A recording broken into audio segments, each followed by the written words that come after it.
We're talking about taking pictures with cell phones. I've got an iPhone here, but it could be an Android. Lots of photographers have got really great modern kit. But maybe you want to take pictures too, and you want to learn about photography, but you don't have the budget for the latest kit. Well, don't worry.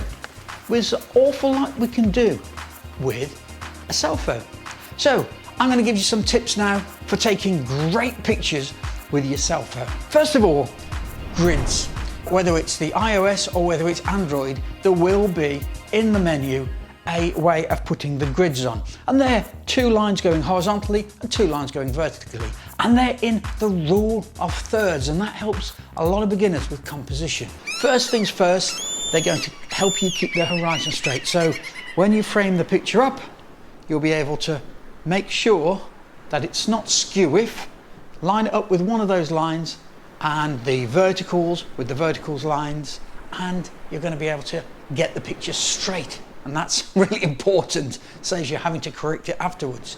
And then of course, they also show you the rule of thirds. And what's that?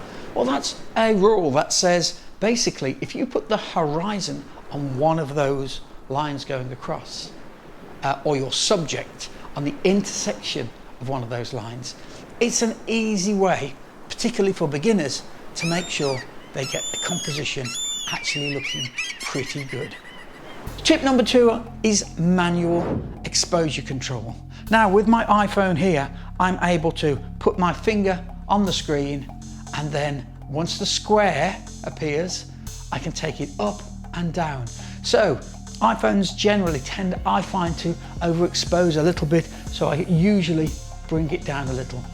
Get some sky detail in, and then if I need to recover shadows in post-production later, that's no problem. Another big tip, some things, tall buildings, tall trees, require an upright shot to get that effect.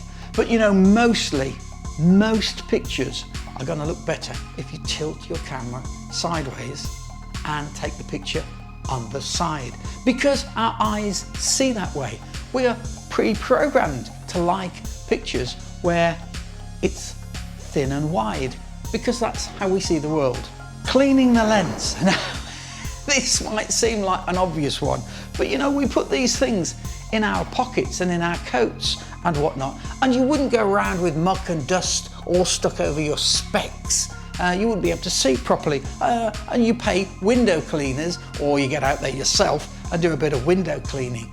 That's because you want to see clearly through there. And the same goes for the camera. If you see a really nice sunset, you know, just before you take the picture, if you've got a lens cloth, that's absolutely great.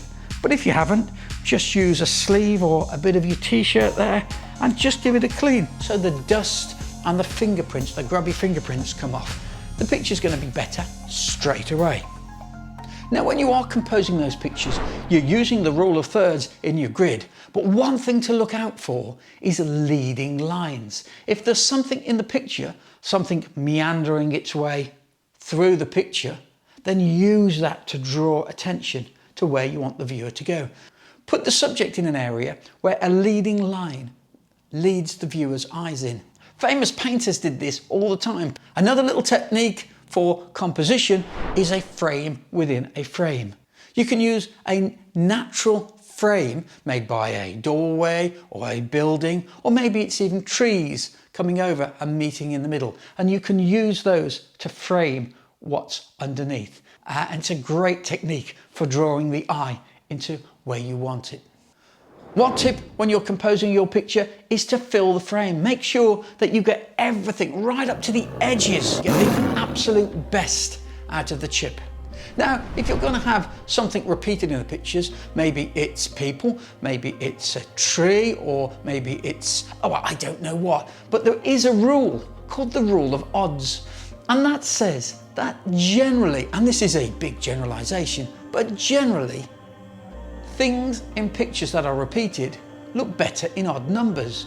If you have 1 of something, that looks good, 2 looks okay, but 3 looks better, 4 looks mediocre, 5 looks better.